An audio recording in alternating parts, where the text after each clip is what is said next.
అధిక బరువు అనేక సమస్యలకు కారణం. సాహితీ యోగా ఆన్లైన్ క్లాసులో జాయిన్ అవ్వండి. ఎలా అనిపించింది భయ్య పుష్ప రీలోడెడ్ మస్తు ఉందన్న. అసలు ఈ మెయిన్ సీన్స్ అసలు ఎందుకు కట్ చేసిర్రు, ముందే రిలీజ్ చేసి ఉంటే అసలు ఇంకా ఇంటెన్స్ ఉంటుండే. అసలు సూపర్ ఇంటెన్స్ ఉంది మూవీ అయితే.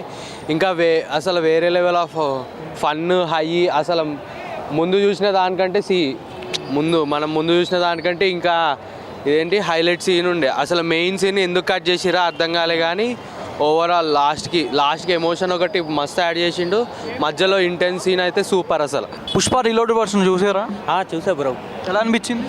పుష్ప రీలోడెడ్ అయితే మరీ అంటే చాలా బాగా అనిపించింది. అంటే ఫస్ట్ హాఫ్ చూసిన దానికన్నా ఇప్పుడు సెకండ్లో చూసిన తర్వాత ప్రతి ఒక్కరు విజువల్స్ అనేవి మారిపోతాయి భయ్య. అంటే ఉన్న మైండ్ సెట్ అంతా ఖచ్చితంగా చేంజ్ అయిపోద్ది.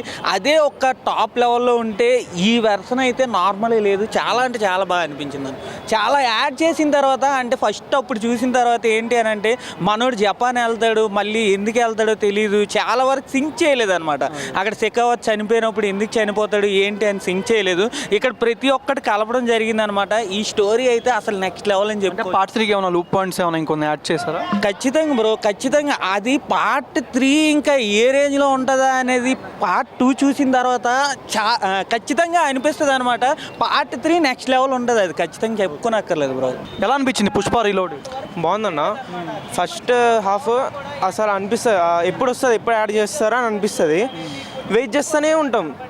ఫస్ట్ హాఫ్లో ఒక 2 minutes యాడ్ చేసి ఉంటారు. 2 minutes కూడా కాదు, ఒక 1 minute అట్లా యాడ్ చేసి ఉంటారు. ఇంటర్వెల్ తర్వాత అన్న మైండ్ బ్లోయింగ్ యాడెడ్ సీన్.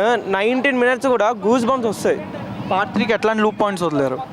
పాత్ర ఎక్స్పెక్ట్ చేయలేమన్న. సుకుమార్ రైటర్, సుకుమార్ డైరెక్టర్, మనం ఏం ఎక్స్పెక్ట్ చేయలేం. మనం ఇక ఊహించుకోక్కర్లే ఇక.